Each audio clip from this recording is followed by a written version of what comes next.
ఓం పరమాత్మనే నమః. భగవద్గీత యొక్క తాత్పర్యము. శస్త్రములను త్యజించి శస్త్రరహితుడై నీరు నిండిన కన్నులతో అర్జునుడు రథం వెంకాల చతికిలబడెను. కృష్ణ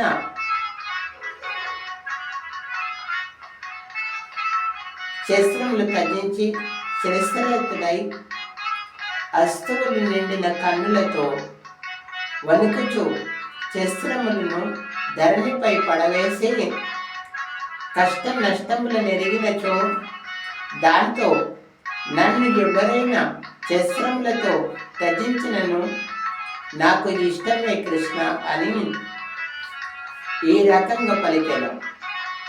గాంధీవి ఈ విధంగా నిర్జనమైన మాటలతో శోక సమిగ్నుడై హృదయ దౌర్బల్యానికి లోనై చేతిలో నుండి ధనుర్బాణములు జారవేసి రథము వెంక భాగమున చతికిలబడెను.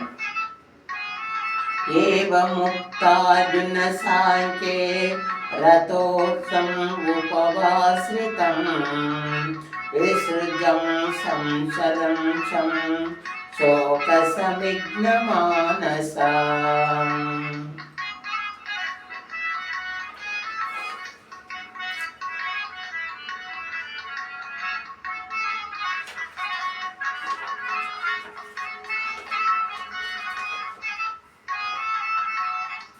సంజయ ఉవాచ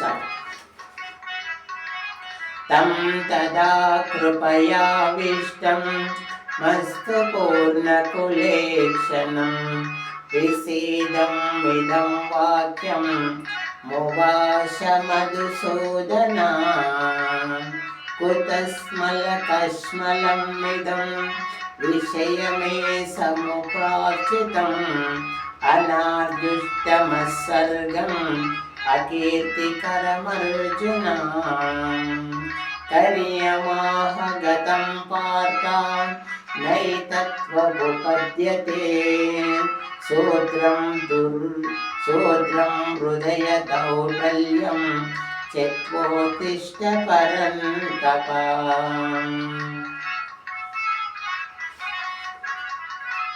కరుణాపూరిత హృదయుడైన అర్జునుడు అస్తువులు నిండిన కన్నులతో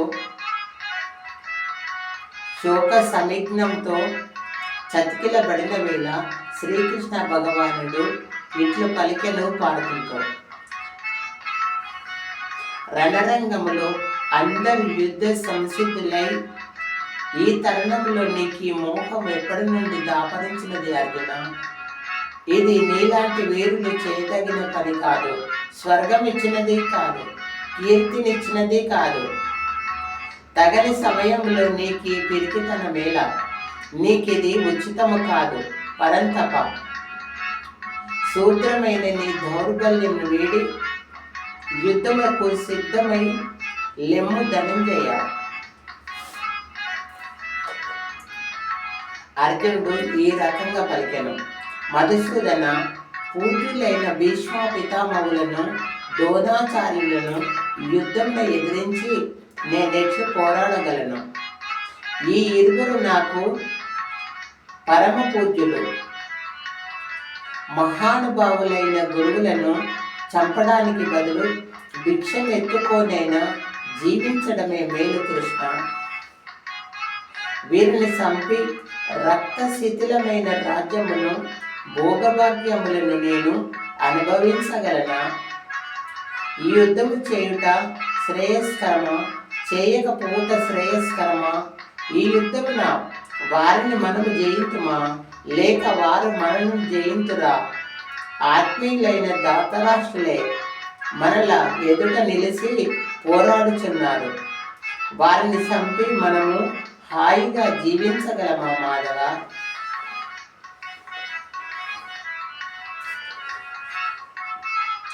కార్పణ్య దోషం వలన నా స్వభావమును నేను కోల్పోయి గిలగిల కొట్టుకొనుచున్నాను.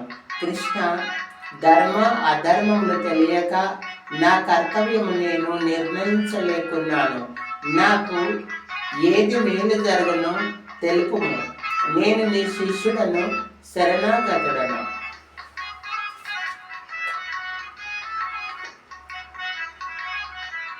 ఈ బాధ నా ఇంద్రియములు దయించి వేయుచున్నది. సిరి సంపదలతో తిరుగులేని రాజ్యాధికారం లభించిన, చివరకు నాకు దేవతలపై ఆధిపత్యము ప్రాప్తించిన, నా మనోవేద చల్లారు మార్గము కనిపించటలేదు కృష్ణ.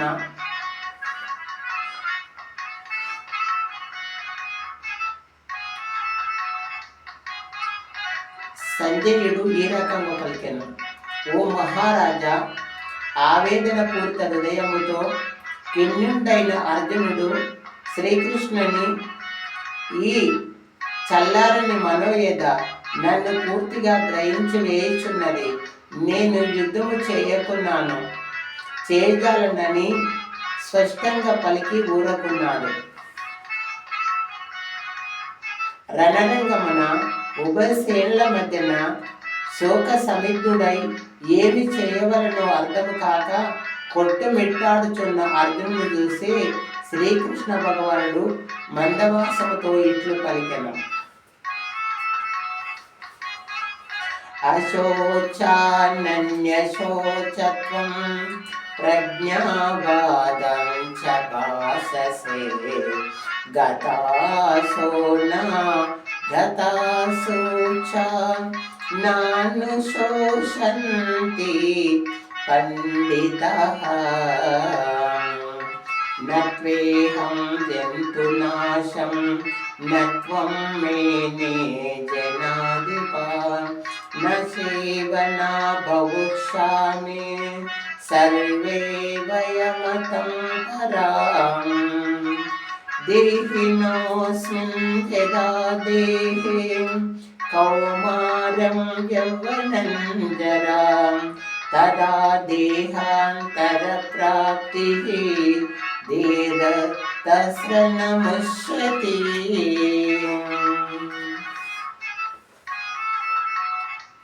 అర్జున, శోకింపదగని వారి గురించి శోకింపుచుంటివి, అంతేకాక పండితుని వలె మాట్లాడుచుంటివి. పండితులు ప్రాణము పోయిన వారి గురించి కానీ ప్రాణము పోవలసిన వారి గురించి కానీ శోకింపరు. అర్జున, నీవు కానీ నేను కానీ లేని కాలం అంటూ ఎన్నడూ లేదు. ఇంకా ముందు కూడా మనము లేని కాలము ఉండబోదు. అన్ని కాలంలో మనమున్నాము. మన ఆత్మలు శాశ్వతము. మన శరీరంతో మన ఆత్మలు నశింపవు. అర్జున, ఏ విధంగానైతే మన శరీరానికి బాల్యము, యవ్వనము, ముసలితనం ఎట్లో మరొక శరీరము కూడా లభించుటకు అంతే సాధ్యము. అయినా దీని కొరకు ధీరుడైన వాడు మోహము నందడు.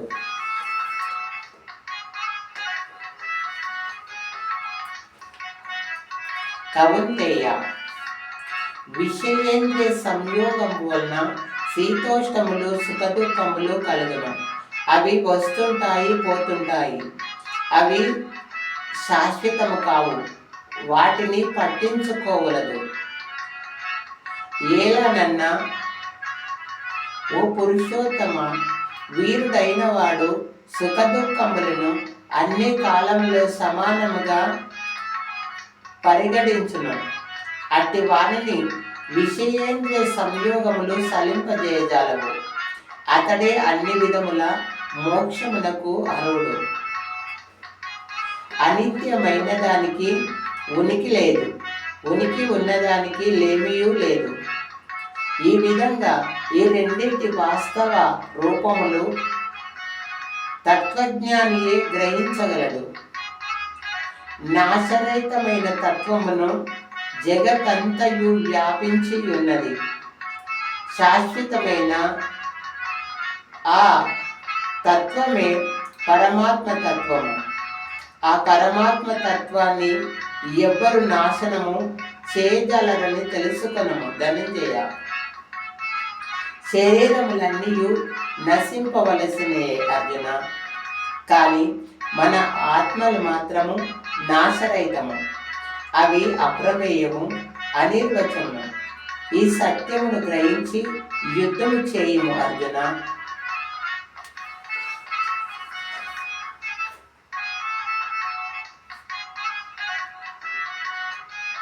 ఆత్మ ఇతరులను చంపునని భావించేవాడు, ఆత్మ ఇతరులచే చంపబడును అని భావించేవాడు ఇద్దరు అజ్ఞానులే, మూర్ఖులే. ఏలాననగా ఆత్మ ఎవరిని చంపదు, ఎవరి చేత చంపింపబడదు.